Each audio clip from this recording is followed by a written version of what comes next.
अस्सलाम वालेकुम dear viewers.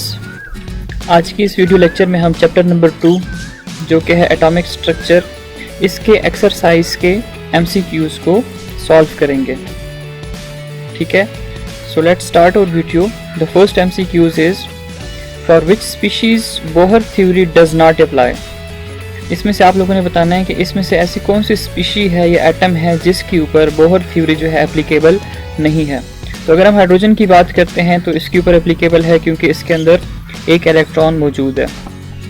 इसी तरह अगर हम हीलियम की बात करते हैं तो हीलियम का जो एटॉमिक नंबर होता है 2, लेकिन यहाँ पे हीलियम आयन की फॉर्म में है। इसका मतलब है कि इसने एक इलेक्ट्रॉन लूज किया हुआ है ना, तो अब यहाँ पे इसका जो नंबर ऑफ इलेक्ट्रॉन्स हैं इसके अंदर वो भी 1 है। इसी तरह लिथियम है, लिथियम का जो एटॉमिक नंबर होता है 3, लेकिन अब इसने क्या किया हुआ है कि 2 इलेक्ट्रॉन लूज किए हुए हैं, इसके ऊपर +2 चार्ज आया हुआ है। इसका मतलब है इसके पास अभी 1 इलेक्ट्रॉन मौजूद है। लेकिन अगर हम बेरिलियम की बात करते हैं तो बेरिलियम का जो एटॉमिक नंबर होता है दैट इज़ 4। ठीक है, सो इसलिए जो इसमें आपने ऑप्शन सिलेक्ट करने हैं दैट इज़ डी। याद रखें कि जो बोहर एटॉमिक मॉडल है या थ्योरी है that is applicable for only mono electronic system. जिन एलिमेंट के अंदर या आयन के अंदर 1 इलेक्ट्रॉन होगा उसके ऊपर बोहर थ्योरी जो है वो एप्लीकेबल है। Second MCQs, from the discharge tube experiment it is concluded that mass of a proton in fraction part B matter contain electron, number C nucleus contain positive charge, number D positive rays are heavier than proton। so इसमें जो correct option है that is B, that is matter contain electron. Discharge tube experiment जब किया गया तो उससे ये पता लगाया गया कि भाई हमारे पास जो है मैटर के अंदर इलेक्ट्रॉन्स मौजूद होते हैं। MCQs number 3, when an electron of charge E and mass m moves with velocity v about the nuclear change Ze in a circular orbit of radius r, the potential energy of electron is given by minus Ze² divided by r। This is the correct option. ठीक है, ये आपके पास क्या है, potential energy है। इसको हम नेगेटिव साइन के साथ रिप्रेजेंट करते हैं। Next MCQs number 4, which of the following tells us about shell of an atom. अब आपने ये बताना है कि आपको शेल के बारे में कौन बताता है। सो इसका जो करेक्ट ऑप्शन है that is principal quantum number. ठीक है, यहाँ इसको हम स्मॉल n से रिप्रेजेंट करते हैं और स्मॉल n क्या करता है, शेल नंबर जो है वो बताता है। एज़िमुथल क्वांटम नंबर जो है अगर इसकी हम बात करते हैं तो ये आपके पास शेप ऑफ ऑर्बिटल बताता है। इसी तरह अगर हम नंबर 5 की बात करते हैं, electronic configuration of species M+2 ion is this. ठीक है, ये आपके पास इलेक्ट्रॉनिक कन्फिगरेशन गिवन है and its atomic weight is 56। Number of neutron in the nucleus of the species M is. आपने करना क्या है कि नंबर ऑफ न्यूट्रॉन जो हैं वो बताने हैं। आपके पास यहाँ पे इसका जो एटॉमिक वेट है वो गिवन है। ठीक है, आपके पास इलेक्ट्रॉनिक कन्फिगरेशन भी गिवन है। इलेक्ट्रॉनिक कन्फिगरेशन से आपने सबसे पहले इलेक्ट्रॉन काउंट कर लेना है। 2 + 2 4, 4 + 6 10, 10 + 2 12, 12 + 6 18, 18 + 6 24, 24 है। इसने 2 इलेक्ट्रॉन लूज किए हुए, इसका मतलब है कि 26 है। जो इसका एटॉमिक नंबर है वो है 26। एटॉमिक वेट कितना गिवन है, 56। सो अगर आप एटॉमिक वेट में से एटॉमिक नंबर को माइनस करोगे आपके पास होगा क्या, 6 - 6 0, 5 - 2 3। So these would be number of neutron. So correct option is option number D. याद रखो कि यहाँ पे किया हुआ क्या है कि 2 इलेक्ट्रॉन इसने लूज किए। न्यूट्रॉन नंबर के ऊपर कोई भी फर्क नहीं आएगा इलेक्ट्रॉन लूज करने से। Part number 6 sorry, the energy of an electromagnetic radiation is 3 multiplied by 10⁻⁻12 ergs। what is its wavelength in nanometer। ठीक है, आपको एनर्जी गिवन है इलेक्ट्रोमैग्नेटिक रेडिएशंस की। आपने क्या करना है, इसका जो वेवलेंथ है वो नैनोमीटर में फाइंड आउट करना है। अब इस न्यूमेरिकल को सॉल्व करने के लिए आपको ये पता होना चाहिए कि 1 erg, ठीक है, that is the unit of energy, that is equal to 10⁻⁻7 joule। ये आपकी बुक में गिवन है। अब एनर्जी और वेवलेंथ की अगर हम इक्वेशन को देखते हैं, so that is energy is equal to H C divide by lambda. अब E is energy, H is Planck's constant, C जो है आपके पास that is speed of light, और लैम्डा जो है ये आपको पता है दैट इज वेवलेंथ। आपने करना क्या है कि इनके अंदर वैल्यूज पुट कर देनी है। सो जब हम इस इक्वेशन में वैल्यूज पुट करेंगे, ठीक है, h is the Planck's constant जिसकी वैल्यू आपके पास गिवन है 6.626 multiply by 10 raise to the power -34 joule second. c जो है that is speed of light, वो हमारे पास होती है 3 multiply by 10 raise to the power 8 metre पर सेकंड। इसको हमने डिवाइड करना है लैम्डा के ऊपर, ठीक है, वेवलेंथ, और जो हमारे पास इस इक्वेशन में एनर्जी गिवन है, ठीक है, एनर्जी गिवन है तो हम इसको यहाँ पे इसके साथ क्रॉस मल्टीप्लाई कर देंगे। तो हम लिखेंगे lambda is equal to H C divide by energy. तो हम यहाँ पे एनर्जी की वैल्यू पुट करेंगे। यहाँ पे अपने करना है क्या है कि सिर्फ और सिर्फ इस वैल्यू को क्रॉस मल्टीप्लाई करना है, क्योंकि हमने वेवलेंथ की वैल्यू निकालनी है ना, एनर्जी गिवन है तो हम इसको क्रॉस मल्टीप्लाई कर देंगे। अच्छा, जब हम इसको कैलकुलेट करेंगे ना, so we will get 6.624 multiply by 10 raise to the power -7 metre.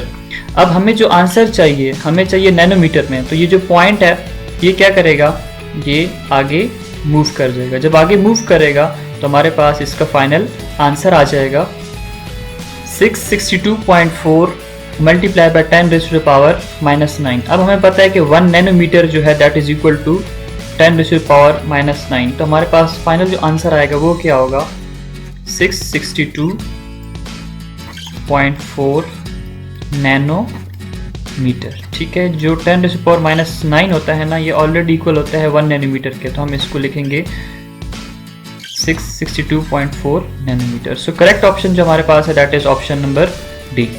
सो ये एमसीक्यूज हो गया है।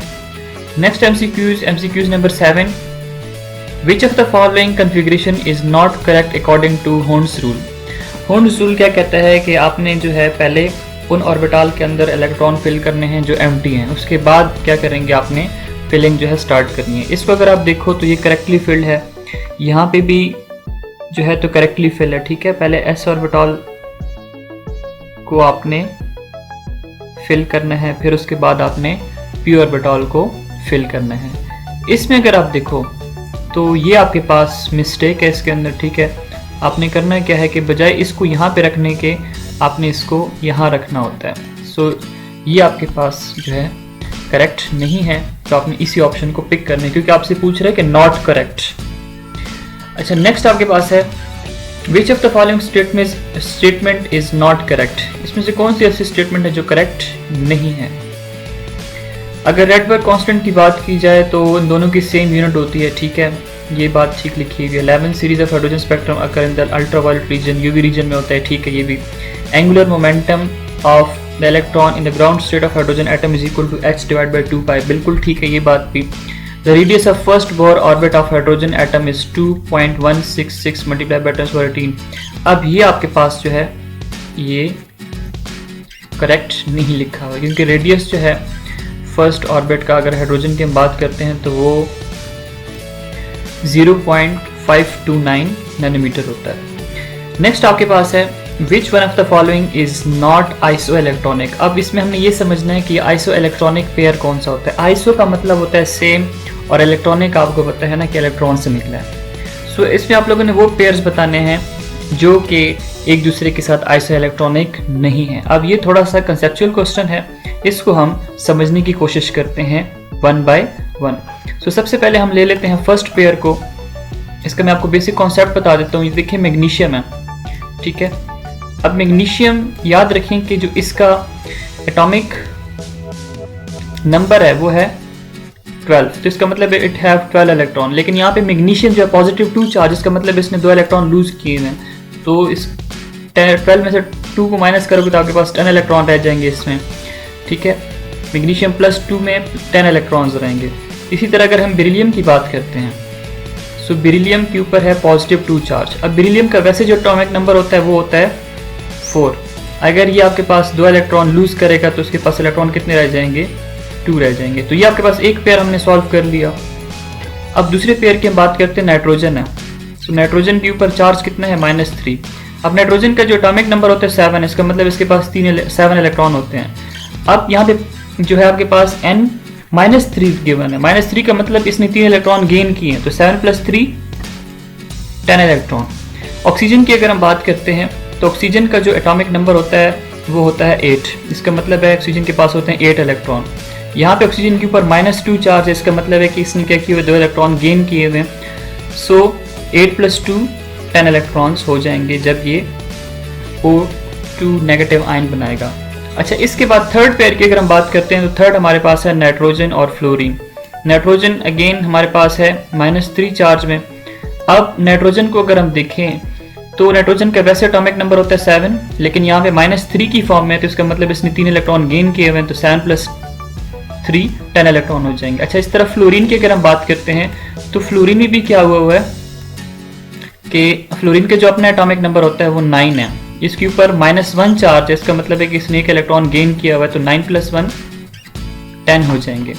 अभी अगर हम बात करते हैं लास्ट जो पेयर है सोडियम और एल्यूमिनियम की, तो सोडियम को अगर आप देखो तो सोडियम का जो एटॉमिक नंबर होता है वो होता है 11, ठीक है। यहाँ पे ये है +1 की फॉर्म में, +1 का मतलब है इसने 1 इलेक्ट्रॉन लूज किया हुआ, तो इसके ऊपर चार्ज, इसमें इलेक्ट्रॉन्स कितने हैं 10 होंगे। अच्छा, इसके बाद अगर हम बात करते हैं एल्यूमिनियम की, ठीक है। अब ये जो एल्यूमिनियम है इसका जो एटॉमिक नंबर होता है 13, लेकिन यहाँ पे देखिए इसने 3 इलेक्ट्रॉन लूज किए हैं, तो 13 में से 3 माइनस कर दो तो आपके पास क्या बन जाएंगे 10। अब आप देखो कि इसमें से कौन सा जो है आइसो इलेक्ट्रॉनिक है, कौन सा नहीं है। देखें यहाँ पे 10 है, यहाँ पे 2 है, इसका मतलब ये आइसो इलेक्ट्रॉनिक पेयर नहीं है। यहाँ पे आपके पास नाइट्रोजन जो है 10 इलेक्ट्रॉन, यहाँ पे ऑक्सीजन जो है 10 इलेक्ट्रॉन, तो ये आइसो इलेक्ट्रॉनिक है, ठीक है। इसको देखिए आप, यहाँ पे नाइट्रोजन में 10 इलेक्ट्रॉन है, यहाँ पे फ्लोरीन जो आयन है उसमें आपके पास 10 इलेक्ट्रॉन है। ये अब मैं आपको फाइनल आंसर बता रहा हूँ। इसमें अगर आप देखें तो सोडियम अगर +1 चार्ज है तो इसका मतलब 10 इलेक्ट्रॉन है, एल्यूमिनियम अगर +3 है तो इसका मतलब 10 इलेक्ट्रॉन है। तो ये आपके पास क्या है, this is also iso electronic. So it means कि हमारे पास जो nitrogen, oxygen, nitrogen, fluorine, sodium, aluminium, these all have similar electron, that's why they are iso electronic. लेकिन अगर हम मैग्नीशियम और बेरिलियम की बात करते हैं, जो आयंस हैं, ये हमारे पास आइसो इलेक्ट्रॉनिक नहीं है। ये आपके पास ये पूछ रहा है कि is not iso electronic pair. The last MCQs is the third line in Balmer series correspond to an electronic transfer between which 4 orbit in hydrogen। तो याद रखें आपके पास जो बाल्मर सीरीज है वो ऑब्टेन होती है जब आपके पास इलेक्ट्रॉन जो है थर्ड से सेकंड में जंप करेगा। ये आपके पास है फर्स्ट सीरीज। अगर हम इसकी सेकंड सीरीज की बात करते हैं तो सेकंड सीरीज में क्या होगा कि इलेक्ट्रॉन अगर 4 से सेकंड में जंप करेगा। इसी तरह अगर हम थर्ड सीरीज की बात करते हैं तो थर्ड में होता है क्या है कि इलेक्ट्रॉन जो है वो 5th से सेकंड में जंप करेगा। तो आपके पास फर्स्ट, सेकंड और थर्ड की वैल्यूज़ मैंने आपको लिख दी हैं। आपसे थर्ड लाइन के बारे में ही पूछ रहा है। तो थर्ड लाइन में क्या है, 5th से सेकंड में जंप करना, ठीक है। तो ये आपके पास ऑप्शन बी जो है this is the correct answer. So this was all about the MCQs और उसकी मैंने जो भी एक्सप्लेनेशन थी वो कर दी है। आई होप सो आपको समझ आ गई होगी, but still if you have any question आप कमेंट सेक्शन में मेंशन कर सकते हैं। Please subscribe to my YouTube channel for more informative videos regarding FSC chemistry that include first year and second year.